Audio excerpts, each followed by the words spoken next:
다 함께 찬송가 382장 찬송하겠습니다. 찬송가 382장 찬양하겠습니다.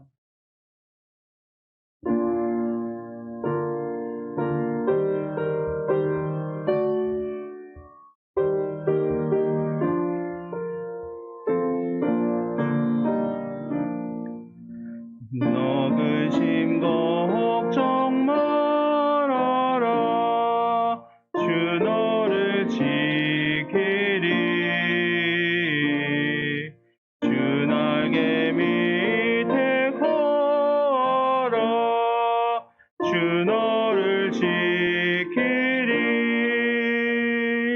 주 너를 지키리.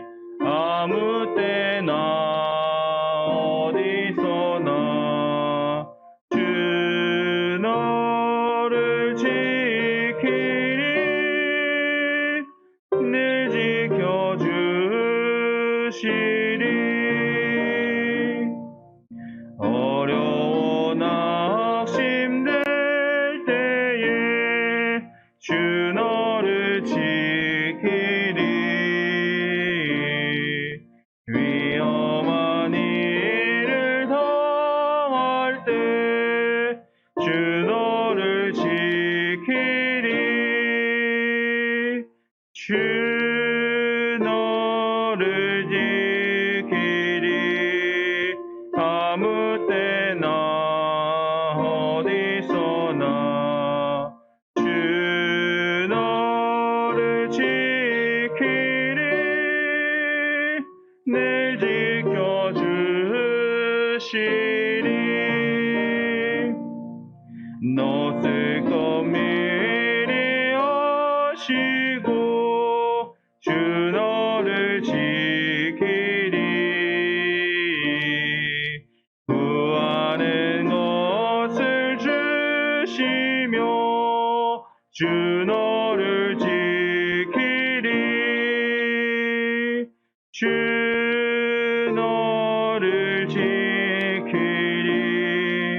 아무 때나 어디서나 주 너를 지키리. 늘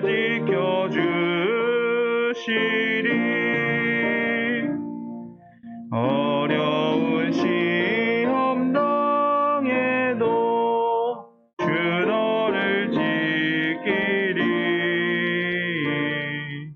구주의 품에 걸어 주 너를 지키리.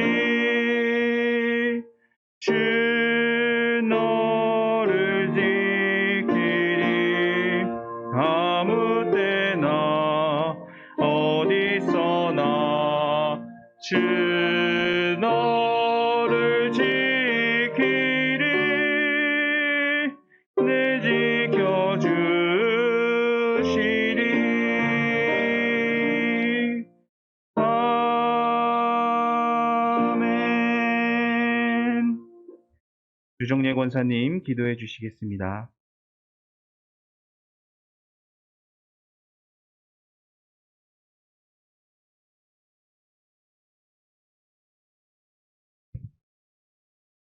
참 좋으신 하나님 아버지, 사랑과 은혜를 감사드립니다.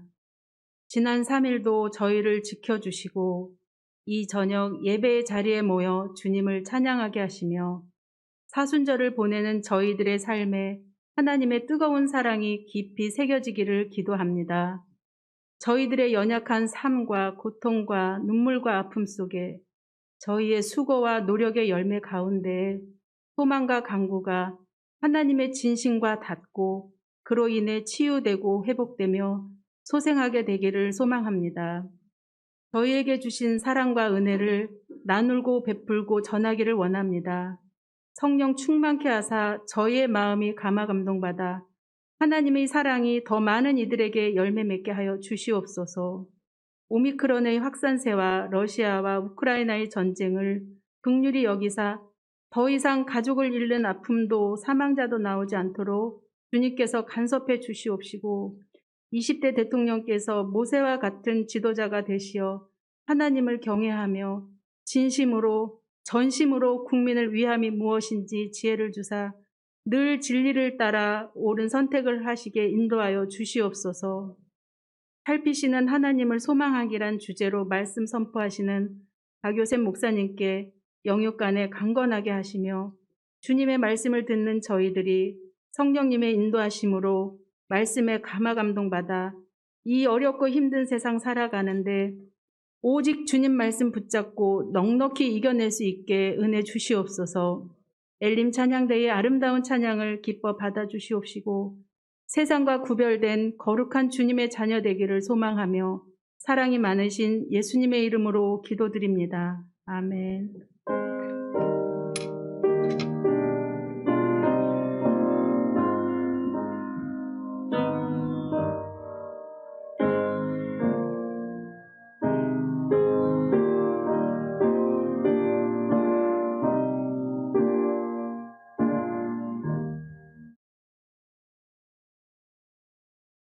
오늘 우리에게 주시는 하나님의 말씀은 시편 139편 23절과 24절입니다.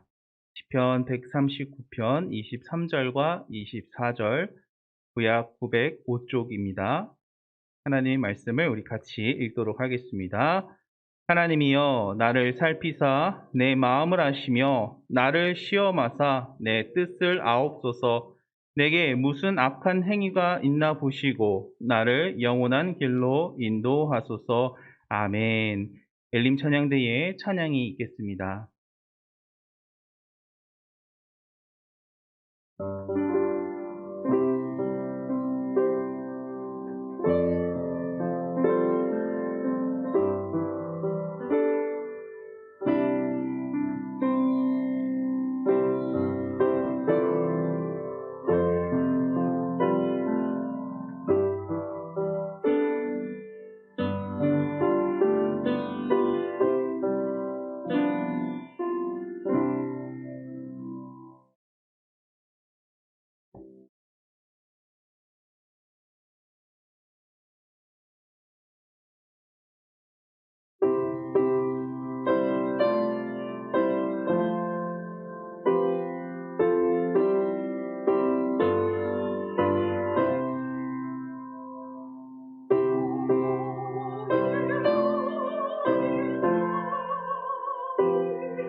귀한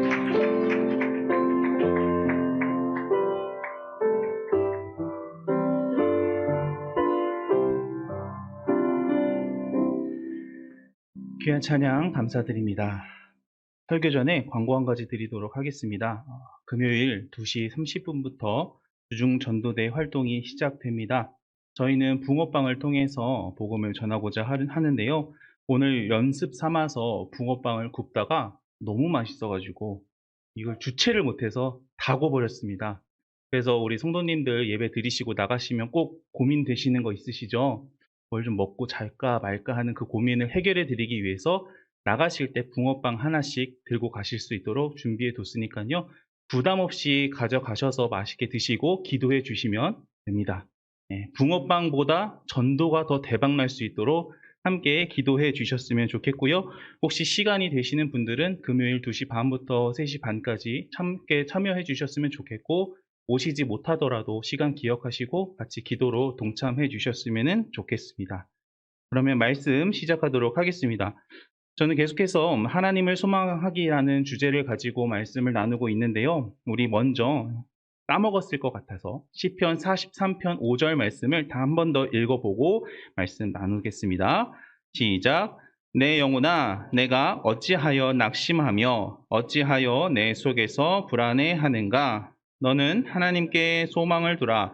그가 나타나 도우심으로 말미암아 내 하나님을 여전히 찬송하리로다. 아멘. 우리가 믿음을 가지고 산다고 해서, 그리고 신앙생활을 한다고 해서 우리 인생에 아무 문제도 없이 별탈 없이 그렇게 살아갈 수 있는 것이 아님을 아마 다 공감하실 겁니다. 방금 읽은 말씀을 보면 그 큰 믿음을 가지고 살았을 시인도 이 낙심과 불안한 마음을 가지고 있는 자기의 영혼을 향해서 너가 어찌하여 그러고 있느냐라고 말하고 있는 것이죠. 그렇다면 중요한 것은요, 이런 상황을 누구나 다 만나게 될 것인데 그런 상황 가운데 어떻게 반응하냐가 중요합니다. 그리고 우리는 이런 일 가운데에서 어떻게 반응해야 될지 다 알고 있죠. 지난주 3일 기도회를 통해서도 들었던 것처럼 말씀의 원리대로 해석하고 믿음으로 반응하는 것이 중요합니다. 그리고 그렇게 말씀의 원리대로 해석하고 믿음으로 반응하여서 그럼에도 불구하고 하나님을 바라보는 것, 이것이 바로 하나님을 소망하는 사람의 모습입니다. 그래서 시인은 자신의 영혼을 향해서 낙심과 좌절 가운데 있는 자기의 영혼을 향해서 이렇게 외치는 것입니다. 영혼아, 내 영혼아, 너는 하나님께 소망을 두라. 하나님을 소망하는 것, 하나님께 기대하는 것, 이것이 우리 믿는 사람들이 낙심과 좌절할 만한 상황을 만났을 때에 나타내야 할 믿음의 반응인 줄 믿습니다. 그럴 때 시인이 말했던 것처럼 하나님께서 나타나 도와주실 것이기 때문입니다. 그리고 나타나 도와주시는 그 하나님으로 말미암아 우리는 여전히 찬송할 수 있게 될 것이죠. 그렇다면 우리는 어떤 하나님을 소망해야 할까요? 구체적으로 어떤 하나님을 소망해야 하느냐? 성경에 나타나는 수많은 하나님의 모습과 성품들 중에서도 저는 먼저 용서해 주시는 하나님을 소망하자라고 말씀을 드렸습니다. 하나님을 소망할 때마다 우리 마음을 가로막는, 하나님을 소망하지 못하게 막는 두 가지가 있다라고 말씀을 드렸었는데요. 첫 번째는 죄책감이고 두 번째는 염치 없음이라고 하였죠. 하지만 그럴수록 우리는 더 하나님께 나아가야만 합니다. 요즘 큐티 기초반에서는 레위기 말씀을 묵상을 하고 있는데요. 그런데 레위기를 보면 계속해서 반복되는 것이 부정함과 또 이 부정함에 걸렸을 때 어떻게 하면 정하게 될 수 있는지를 계속 반복적으로 이야기를 해주고 있습니다. 그리고 이 이야기를 관통하는 것이 무엇이냐면 부정함을 입었을 때 부정하기 때문에 하나님께 못 나아가는 것이 아니라 부정함을 입은 자는 제사장에게 가서 그 부정함을 진단받게끔 하나님이 장치를 만들어 놓으셨다라는 것이죠. 부정하니까 그냥 그 자리에서 꼼짝없이 가만히 알아서 해결해야 된다가 아니라 제사장에게 나와서 그 부정함에 대해서 정확하게 진단받고 또 어떻게 행동해야 하는지 하나님께서 말씀해 주시는 것이 바로 레위기에 나오는 수많은 율법들입니다. 그렇다라고 한다면 우리는 어떻게 해야 할까요? 우리는 대제사장 되시는 예수 그리스도께 날마다 나아가야 합니다. 죄가 있어서 혹은 염치가 없어서 하나님께 못 나아가는 것이 아니라 그것을 해결하기 위해서라도 하나님을 찾고 우리의 대제사장 되시는 예수님께 나아가 우리의 죄를 사함 받아야 한다라는 것이죠.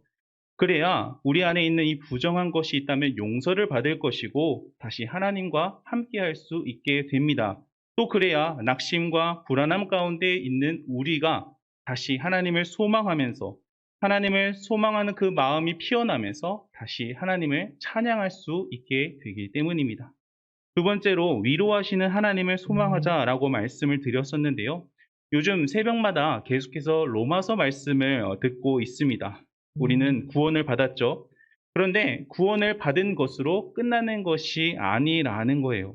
성화의 단계를 반드시 거쳐야 합니다.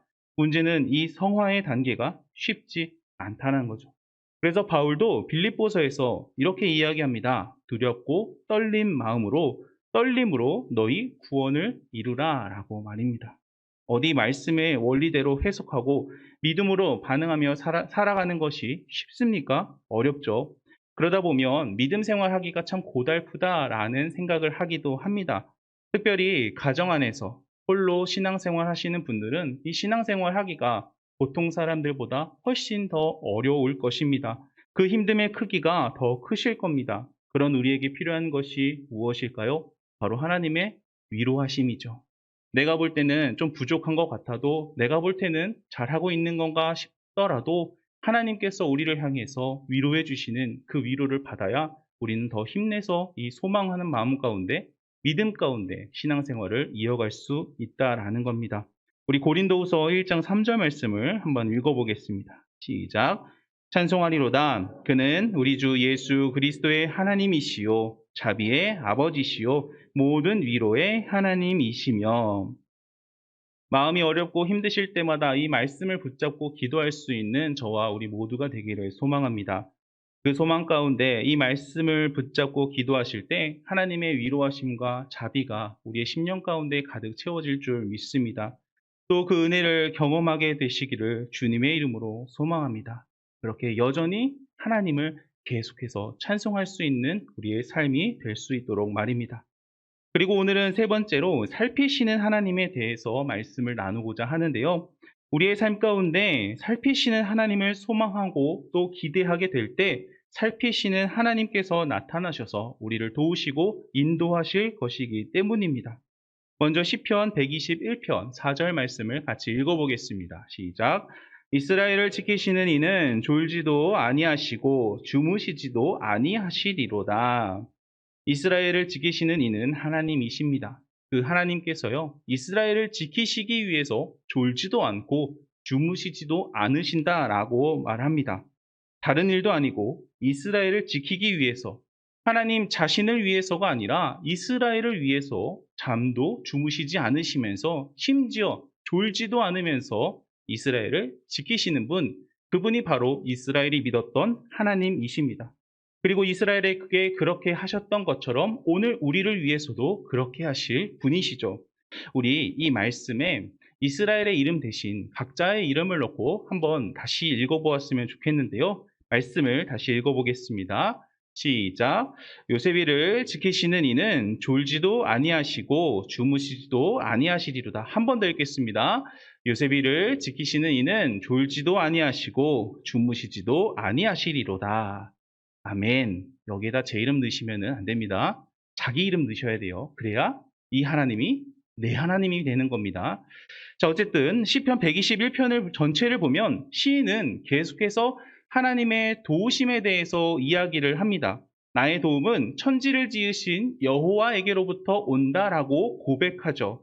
또 하나님께서는 그 도움을 주시기 위해서 그냥 가만히 있다가 옛다 도움이다 라고 하시는 것이 아니라 도움을 주실 그 타이밍을 보시기 위해서 오늘도 졸지도 주무시지도 않는다라고 시인은 고백합니다. 중요한 것은요, 워낙 전능하시니까 못하시는 것이 없으시니까 대충 해도 될 것을 열심을 다해서 자지도 않고 졸지도 않고 우리를 도우시기 위해 최선을 다하시는 분이 바로 하나님이시라는 것이죠. 우리가 오늘 읽은 본문에서 시편 139편 1절을 보면요. 하나님께서 어떻게 우리를 도우시는지가 나타나고 있는데요. 같이 한번 읽어볼까요? 시작. 여호와여 주께서 나를 살펴보셨으므로 나를 아시나이다. 말씀을 보면 하나님께서 우리를 살펴보신다라고 이야기를 합니다. 그리고 살펴보셨기 때문에 우리를 아신다라고 이야기하죠. 여기서 살펴보다라는 말은 두루두루 자세히 살펴보다, 주의하여 자세히 보다라는 뜻을 가지고 있습니다. 또 원어적으로는요, 무언가를 발견하기 위해서 깊이 파헤치고 의도적으로 집중해서 자세히 살펴보는 행위가 바로 이 살펴보다라는 말의 의미입니다. 다시 말해서 하나님께서 졸지도 주무시지도 않으면서 우리를 보시는데 눈이 달려 있어서 어쩔 수 없이 보는 정도가 아니라 우리를 보시기 위해서 두 눈 부릅뜨고 열심히 자세히 주의 깊게 살펴보고 계시다라는 것을 성경이 이야기해 주고 있는 것이죠. 어쩔 수 없이 보는 정도가 아니라 무엇인가를 발견하기 위해서 오늘도 최선을 다해 우리를 지켜보고 계십니다. 이것이 우리에게 은혜가 됩니다. 하나님이 우리를 계속해서 보고 계신다는 것만으로도 우리에게 참 큰 힘이 되죠. 가끔씩 TV를 보면 초등학생이 나와서 경기하는 장면들을 보게 되는데요. 그때 초등학생이 갑자기 뒤를 쳐다봅니다. 그러면 꼭 거기에 누가 있나요? 엄마가 있죠.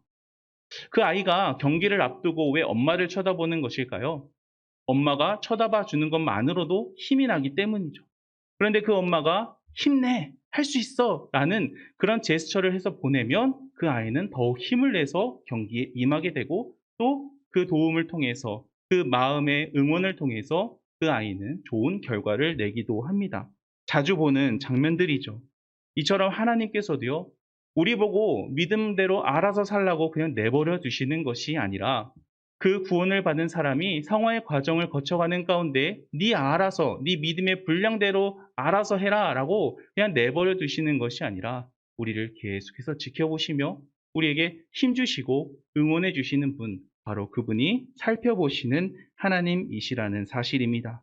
그 사실만으로도 우리에겐 참으로 큰 힘이 되고 위로가 되는 것이죠.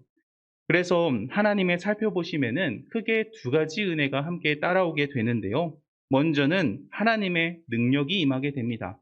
우리 역대하 16장 9절 말씀의 앞부분을 같이 읽어보겠습니다. 시작. 여호와의 눈은 온 땅을 두루 감찰하사 전심으로 자기에게 향하는 자들을 위하여 능력을 베푸시나니.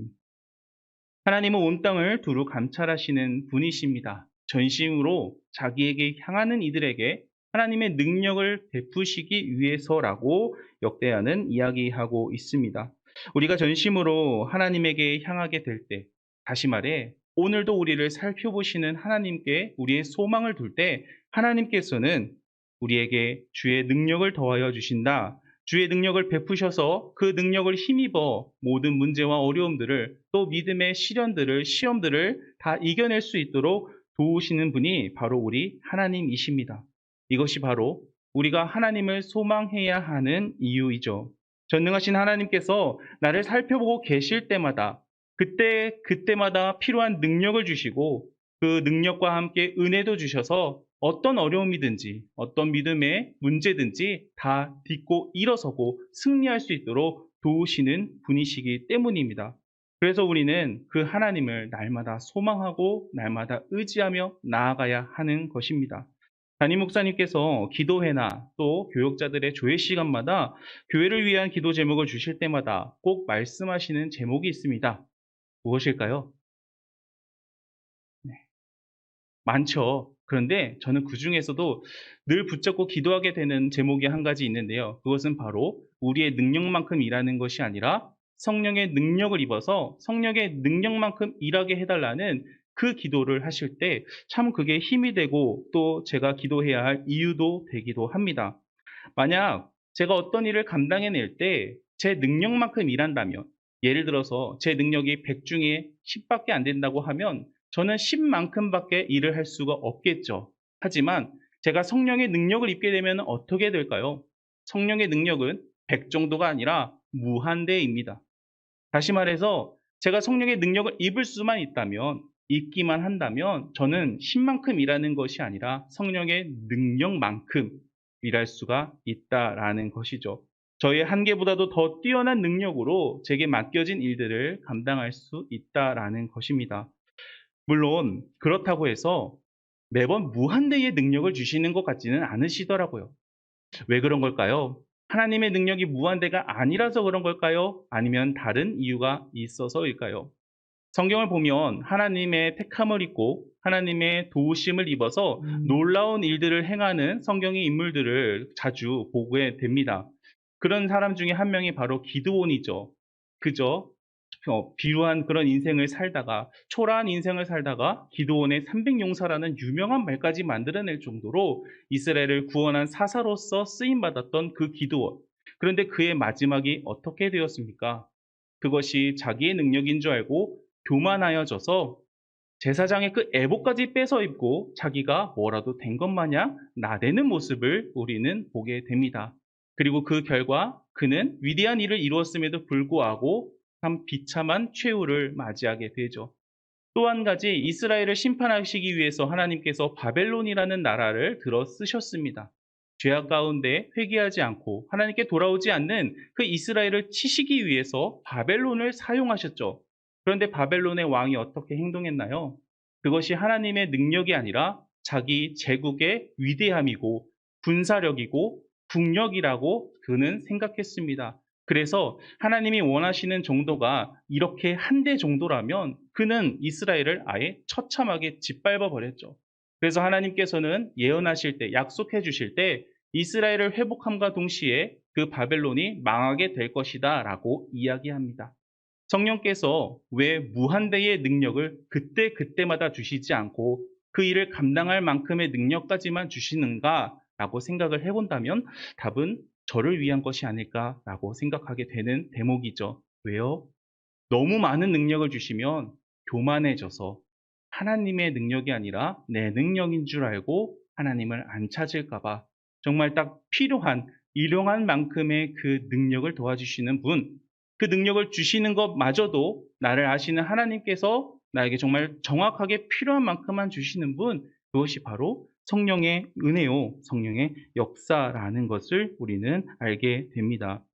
또 살펴보시는 하나님을 우리가 소망할 때 누리게 되는 두 번째 은혜는 하나님께서 나를 알아주신다라는 것인데요. 우리 오늘 본문 23절을 읽어보겠습니다. 시작. 하나님이여 나를 살피사 내 마음을 아시며 나를 시험하사 내 뜻을 아옵소서. 시편 139편은 크게 두 부분으로 나눌 수가 있습니다. 1절부터 18절까지는 하나님을 향한 시인의 찬양, 고백의 내용이고요. 19절부터 24절까지는 악인에 대한 응징과 또 자기를 알아달라는 시인의 간구로 나뉘게 됩니다. 그럼 시인은 시편 139편 후반부에서 악인을 심판해 주시면서도 왜 동시에 자기를 살펴주시고 나의 마음을 알아달라고 이야기한 것일까요? 먼저 23절을 보면 하나님께서 나를 살피실 때에 내 마음을 아신다라고 이야기를 합니다. 그리고는 나를 시험하실 때 나의 뜻을 알아달라고 간구하죠. 이는 앞서 19절부터 22절까지 악인에 대해서 하나님께서 반드시 응징해 주셔야 됩니다. 하나님이 심판하셔야 됩니다. 라고 구하던 시인이 혹여나 나에게 그 악이 없을까 하는 마음으로 하나님께 나를 살펴보셔서 내 마음과 내 뜻도 헤아려 달라고 그렇게 간구하는 것이죠.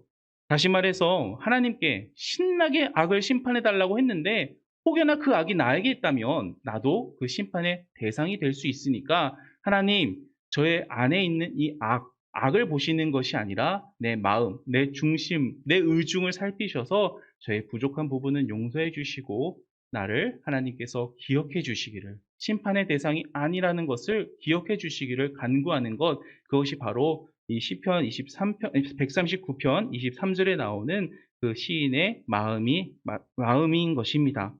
그래서 시인은 24절에서요, 하나님, 내게 무슨 악한 행위가 있는지를 봐주십시오 라고 말합니다. 이것이 바로 그런 의미인 것이죠.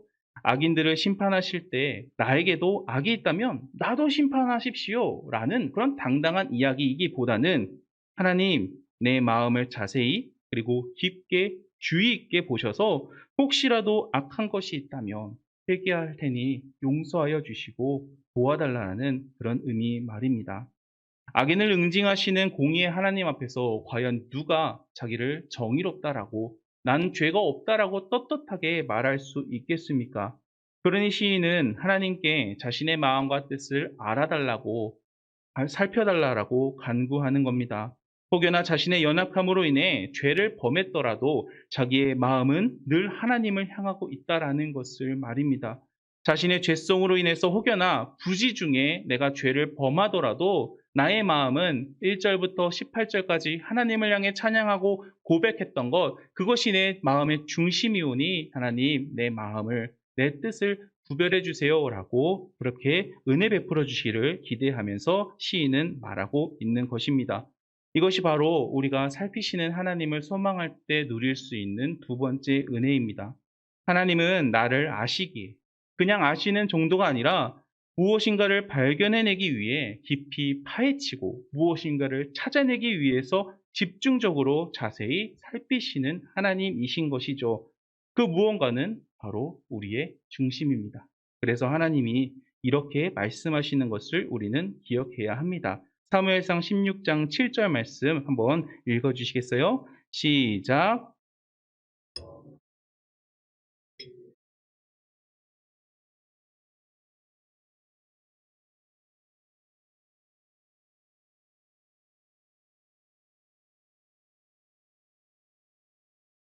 아멘. 하나님께서 우리의 중심까지도 보고 계십니다. 사람들은 우리를 오해하고 또 우리의 말이나 표정이나 또 그 사람이 행한 행동만 보고 우리를 판단하지만 하나님은 우리에게 능력 주시기 위해서 혹여나 잘못된 심판이 그에게 임하지 않도록 그의 마음을 분별하시고 구별하시고 살펴보시는 분이시죠. 그러기 위해서 오늘도 졸지도 않고 주무시지도 않고 우리를 자세히 살펴보고 계십니다. 이것이 우리가 살피시는 하나님을 소망해야 하는 이유죠. 그리고 오늘 시인은 살피시는 그 하나님을 소망하게 될 때 어떠한 결과가 우리에게 주어지는지도 함께 이야기해 주고 있는데요. 오늘 본문 24절을 한번 같이 읽어보겠습니다. 시작. 내게 무슨 악한 행위가 있나 보시고 나를 영원한 길로 인도하소서. 아멘. 풀은 마르고 꽃은 시드나 주의 말씀은 영원합니다. 또한 세상은 변하고 달라지지만 우리 하나님은 영원히 신실하시고 변함이 없으신 분이시죠. 사람은 태어나 늙고 죽어 땅으로 돌아가지만 우리 하나님은 태초 이전부터 영원 이후까지 살아 계시는 분이십니다. 그렇다면 영원한 길에 있어서 그 영원은 무엇이겠습니까?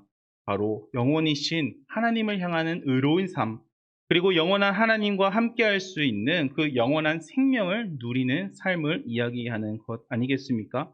우리가 살피시는 하나님을 소망할 때 이 하나님의 영원이 우리에게도 영원히 허락될 줄 믿습니다.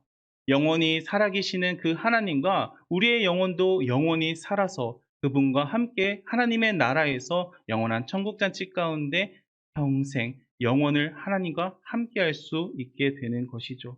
그리고 또 이 일을 위해서 하나님께서는 오늘도 우리가 장차 돌아갈 그 본향을 앞두고 있는 우리를 끝까지 믿음 지키고 살아갈 수 있도록 하나님과 함께하는 그 예행 연습을 지금 이 땅에서부터 할 수 있도록 우리를 도우시고 인도하시는 분이신 줄 믿습니다. 자, 그런데 문제는요. 그럼 왜 나에게는 그런 하나님의 도우심이 잘 느껴지지 않냐라는 것이죠.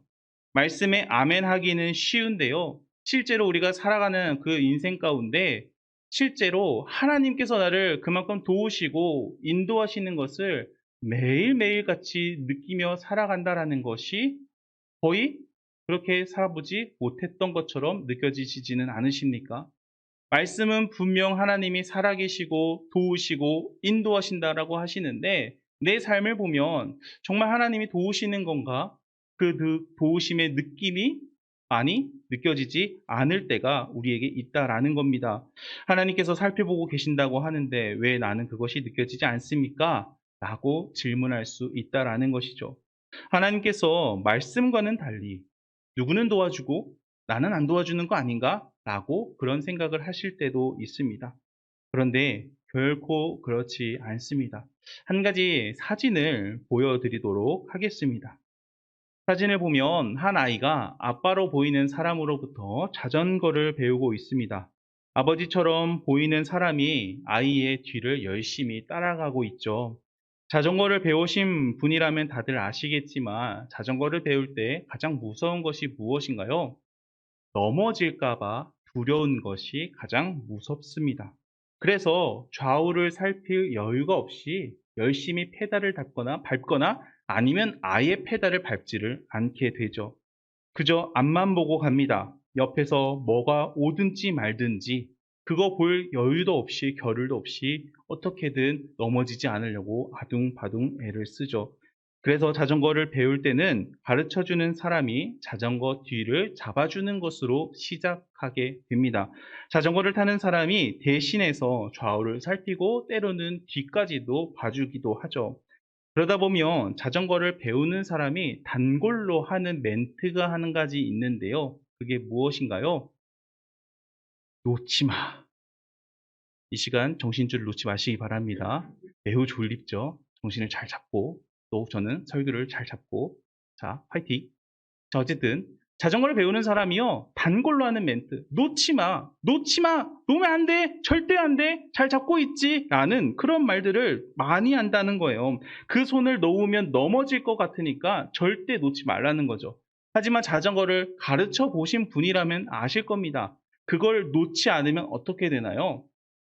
평생 혼자 자전거 탈 수 없습니다. 차라리 그 손 평생 붙잡아 줄 거면 그냥 옆에 보조바퀴 달아서 타고 가라고 하면 되겠죠.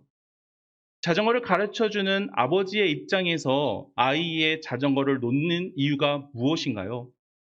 너 알아서 해. 아빠 힘들어. 피곤해. 집에 갈 거야. 라는 그런 마음입니까? 아니면 그 아이가 이 무서운 마음도 극복해서 혼자 자전거를 탈 수 있게 도와주기 위해서니까 그 아이가 자전거를 혼자 탈 수 있게끔 때를 봐서 알아서 놔주는 것이죠. 그러다가 언제 다시 잡아주나요? 정말 위험할 때, 꼭 붙잡아 줘야 할 때는요, 아빠가 다시 그 자전거를 붙잡아 줍니다. 혹시 넘어지지는 않을까? 이 손을 놨다고 해서 그 아들을 향한 시선을 다른 데로 돌리는 것이 아니죠. 이제 알아서 잘 타네 하면서 핸드폰을 보면서 딴짓하는 게 아닙니다. 아이의 입장에서는 이 아빠가 손을 놨나 붙잡았나 느끼지도 못하겠지만 아버지의 입장에서는 뒤에서 계속해서 그 아이를 자세히 두루두루 살피며 주의 깊게 쳐다보면서 언제 도와줘야 할지를 계산하고 재고 있다라는 것이죠. 이것이 바로 하나님의 도우심이 때로는 느껴지지 않는 이유가 아닐까 생각해 보게 됩니다. 아이는 손을 절대 놓지 않기를 원합니다. 하지만 부모는 손을 놔야 될 때가 있다라는 것을 알죠. 문제는 타이밍입니다. 아이가 원하는 타이밍과 부모가 생각하는 타이밍이 다를 때가 있다라는 거예요. 우리의 인생에 하나님의 도우심과 인도하심이 잘 느껴지지 않는 것 같을 때 바로 이 타이밍의 문제가 아닐까요? 우리가 원하는 타이밍과 하나님께서 생각하고 계시는 타이밍이 다르다는 말입니다. 우리는 이 사실을 인정해야만 합니다. 이것을 인정해야만 역대하 16장의 말씀처럼 전심으로 하나님께 나아갈 수가 있습니다. 이 사실을 믿어야만 살피시는 하나님을 더욱 소망하고 그 하나님께 기대할 수 있다라는 것이죠. 지금 내게 그 도우심과 인도하심이 없는 것이 아니라 아직 하나님의 타이밍이 아니라는 것을 믿는 것. 오늘도 신실하게 나를 변함없이 지켜봐 주시고 언제 붙잡아 주실지 계속해서 쳐다보고 계시다라는 것을 믿는 사람이야말로 하나님께 전심으로 나아갈 수 있는 것입니다. 왜냐하면 하나님이 도와주시든 도와주시지 않든 그는 언제나 하나님을 향할 것이기 때문이죠. 하나님을 향하는 데 있어서 지금 나의 형편과 상황은 중요하지가 않습니다. 왜냐하면 하나님의 섭리를 믿기 때문입니다. 절대절명의 순간 하나님께서 나타나 도와주실 것을 믿기에 지금 비록 당장은 그 하나님의 도우심과 하나님의 인도하심이 느껴지지 않는다라고 할지라도 그것은 하나님이 나를 버리신 것이 아니라 혹은 내 믿음이 부족해서 혹은 내가 그것을 느낄 수 없을 정도로 지금 내 마음이 너무 힘들어서 그런 것일 뿐 하나님은 오늘도 졸지도 주무시지도 않고 나를 살펴보신다는 그 사실을 믿고 인정해야만 우리는 하나님께 나아갈 수 있고 그래야만 하나님의 능력을 필요한 만큼 하나님께서 허락해 주시는 만큼 입어서 우리는 모든 것을 믿음으로 이겨낼 수 있게 됩니다. 하나님은 우리의 믿음이 자라기를 원하십니다. 구원을 받았을 때 정말 갓난아이와 같은 그 믿음에서 평생을 살기를 원하지 않으세요. 그리스도의 장성한 분량에 이를 만큼 그 성화를 이룰 수 있도록 때로는 두렵고 떨리지만 그럼에도 불구하고 그 구원을 이루기를 원하십니다. 그래서 혼자 있는 것처럼 느끼고 힘들어하며 아파하는 우리를 때로는 기다리시는 것이죠. 그럼에도 하나님을 소망하며 의지함으로 이겨내어 그 믿음이 어제보다는 더 성숙하고 성장할 수 있도록 말입니다. 그래서 어떤 일이 일어나고 문제가 생겨도 믿음 안에서 살아가는 법을 우리는 배우게 되는 것입니다. 그런데 신기한 것은요, 세상살이는 그렇게 부모에게 모든 것을 배우면 어떻게 되죠? 부모를 떠나가게 됩니다. 모든 것을 다 배우고 이제는 스스로 자립해서 독립해서 살아갈 수 있는 정도가 되면 부모를 떠나서 자기의 가정을 이루고 또 그렇게 살아가게 되죠. 그런데요, 믿음은 그렇지가 않다라는 것을 저는 느끼고 있습니다. 믿음은 정반대라는 겁니다. 세상살이는 우리의 인생은 더 잘하고 더 성숙하고 이제는 더 이상 부모의 도움이 없는 그런 정도가 되면 부모를 떠나지만 믿음은요. 그 믿음이 자랄수록 그리스도의 장성한 분량에 가까워지면 가까워질수록 하나님에게 더 파고들 수밖에 없다라는 거예요. 왜냐하면 그 믿음이 자라는 가운데 하나님의 그 은혜를 경험하고 그 믿음이 자라는 가운데 하나님의 역사를 경험하면 뼈저리게 깨닫는 한 가지 사실이 있기 때문이죠. 그것은 바로 나 혼자서는 안 되겠구나 라는 것입니다. 나 혼자서는 아무것도 할 수가 없겠구나.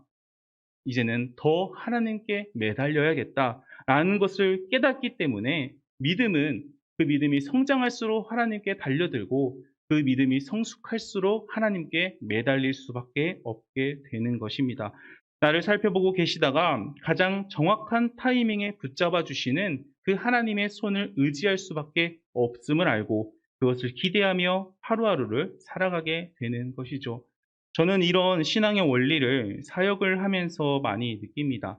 사실 전담 전도사로서 처음 사역을 시작할 때는 참 많이 교만했습니다.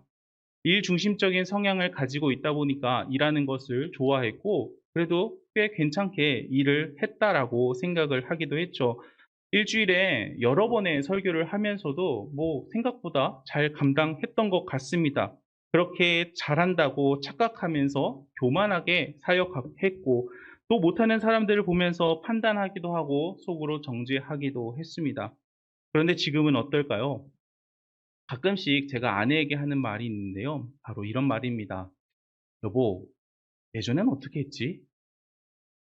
분명히 사역을 시작한 지, 전담 사역을 시작한 지도 벌써 이제 7년이 지났는데 그동안 많이 성장도 했고 또 기술적으로 다른 것들도 많이 익히고 또 예전에 대해서 설교도 더 많이 안 하는데도 불구하고 오히려 이런 생각이 드는 거예요. 예전엔 어떻게 했지? 더 많이, 더 바쁘게 했는데도 예전엔 어떻게 했지? 아무렇지 않게 거뜬히 하던 그때보다도 7년이나 지난 지금 이 시간이, 이 순간이 오히려 처음 전단 사역을 했을 때보다 더 부담이 되고 어렵게 느껴집니다. 그 이유가 무엇일까요? 제가 퇴보해서였을까요? 아니면 제가 그 7년의 시간을 허송세월을 보냈기 때문일까요? 그렇지 않습니다. 아까도 말씀드렸던 것처럼 오히려 사역적인 기술이나 행정 능력이나 뭐 잡다한 기술들까지도 지난 7년 전보다 훨씬 많이 늘었고 경험도 정말 다양하게 쌓았습니다. 별의별 거를 다 해봤다라고 자랑도 하면 안 되지만 할 수 있을 정도입니다. 그럼에도 불구하고 사역이 더 어렵게 느껴지는 이유는 단 한 가지죠. 내 힘으로 안 되는구나를 이제서야라도 깨달은 것입니다. 시간이 흐르면 흐를수록 더 크게 깨달아지는 것은 내 힘으로 할 수 없다라는 사실밖에는 없었습니다. 예전에 저는 젊음의 객기였죠. 착각 그 자체였고 교만 덩어리였습니다. 잘한다, 잘한다 하니까 진짜 잘하는 줄 알고 참 경거망동했던 그런 모습들도 부끄럽지만 고백하게 됩니다. 진짜 잘하는 줄 알았죠.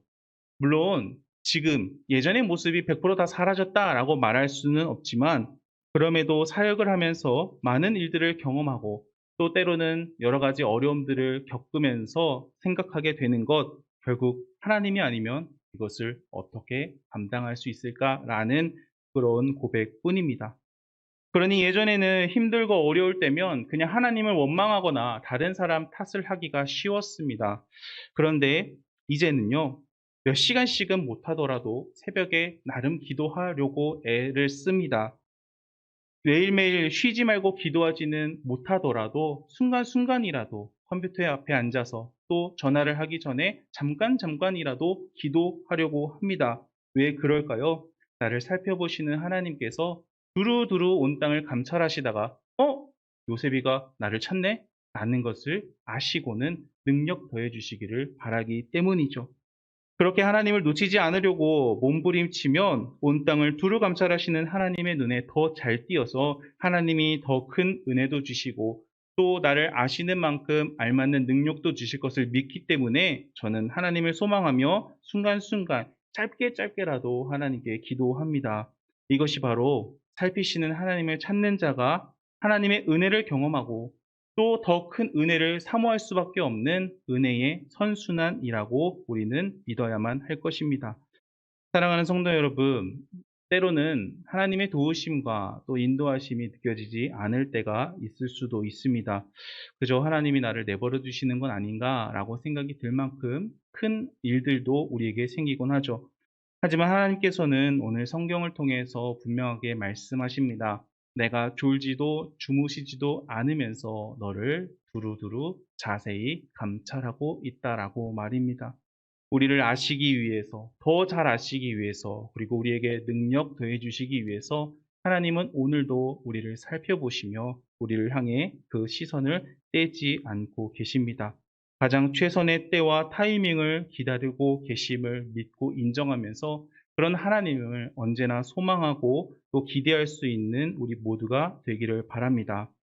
우리 그런 믿음 가지고 시편 43편 5절의 말씀을 다시 한번 읽어보겠습니다. 시작. 내 영혼아, 내가 어찌하여 낙심하며 어찌하여 내 속에서 불안해하는가? 너는 하나님께 소망을 두라. 그가 나타나 도우심으로 말미암아 내 하나님을 여전히 찬송하리로다. 아멘. 우리 오늘 말씀을 기억하면서 이 5절 말씀 다시 한번 읽어보도록 하겠습니다. 한 단어가 추가가 됐을 건데요. 제가 뭐가 돼서 성경을 편집한 게 아니라 우리 믿음을 담아서 말씀을 기억하며 같이 한번 읽어보겠습니다. 시작. 내 영혼아, 내가 어찌하여 낙심하며 어찌하여 내 속에서 불안해하는가? 너는 살피시는 하나님께 소망을 두라. 그가 나타나 도우심으로 말미암아 내 하나님을 여전히 찬송하리로다. 아멘.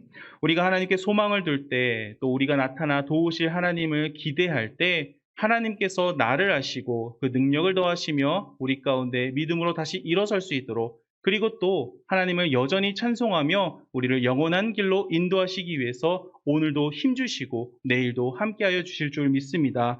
이 믿음 가지고 언제나 살피시는 하나님을 소망하면서 이 은혜를 직접 경험하시면서 믿음 가운데 승리하시는 저와 우리 모든 성도님들 되시기를 주님의 이름으로 간절히 축원합니다.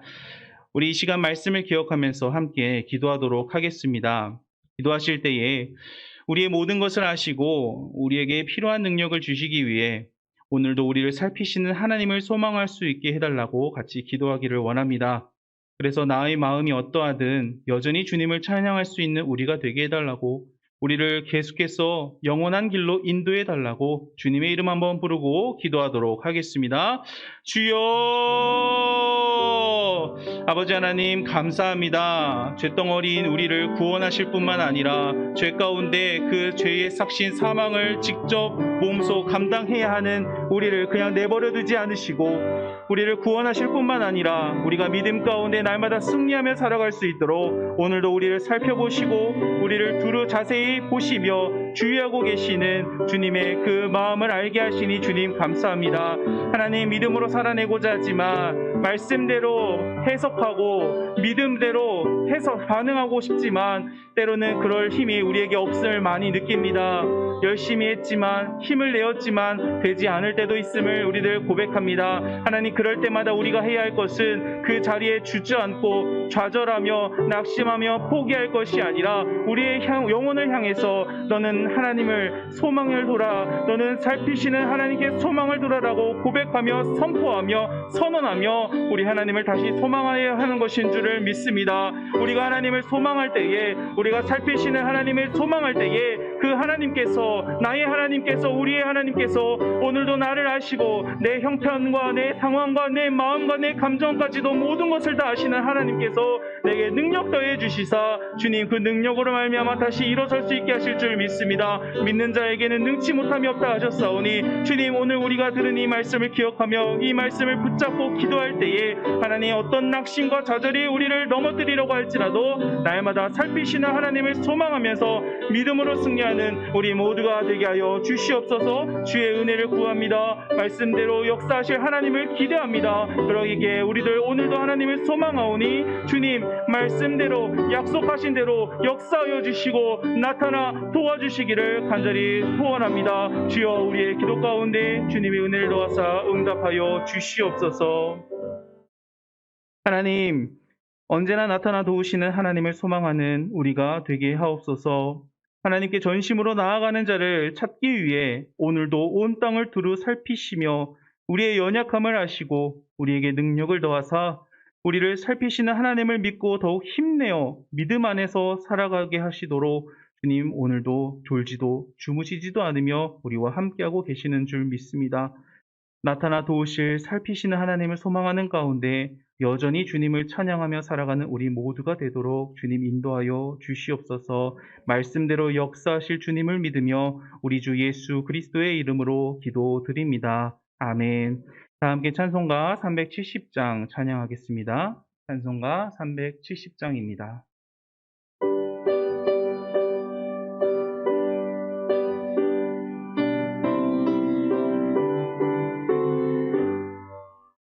주 안에 있는 나에게 딴그심이 있으랴 십자가 밑에 나가 내 짐을 풀었네. 주님을 찬송하면서 할렐루야 내 앞길 멀고 험해도 나 주님만 따라가리. 그 두려움이 변하여 내 기도 되었고 전날의 한숨 변하여 내 노래 되었네. 주님을 찬송하면서 할렐루야 할렐루야 내 앞길 멀고 험해도 나 주님만 따라가리. 내 주는 자비하셔서 늘 함께 계시고 내 궁핍함을 아시고 늘 채워주시네. 주님을 찬송하면서 할렐루야 할렐루야 내 앞길 멀고 험해도 나 주님만 따라가리 내 주와 맺은 언약은 영불변하시니 그 나라 가기까지는 늘 보호하시네 주님을 찬송하면서 할렐루야 할렐루야 내 앞길 멀고 험해도 나 주님만 따 우리 후렴만 한 번 더 찬양하겠습니다. 주님을 찬송하면서 할렐루야 내 앞길 멀고 험해도 나 주님만 따라가리 아멘. 주기도문으로 수요 예배를 마치겠습니다. 하늘에 계신 우리 아버지, 아버지의 이름을 거룩하게 하시며 아버지의 나라가 오게 하시며 아버지의 뜻이 하늘에서와 같이 땅에서도 이루어지게 하소서. 오늘 우리에게 일용할 양식을 주시고 우리가 우리에게 잘못한 사람을 용서하여 준 것 같이 우리 죄를 용서하여 주시고 우리를 시험에 빠지지 않게 하시고 악에서 구하소서. 나라와 권능과 영광이 영원히 아버지의 것입니다. 아멘.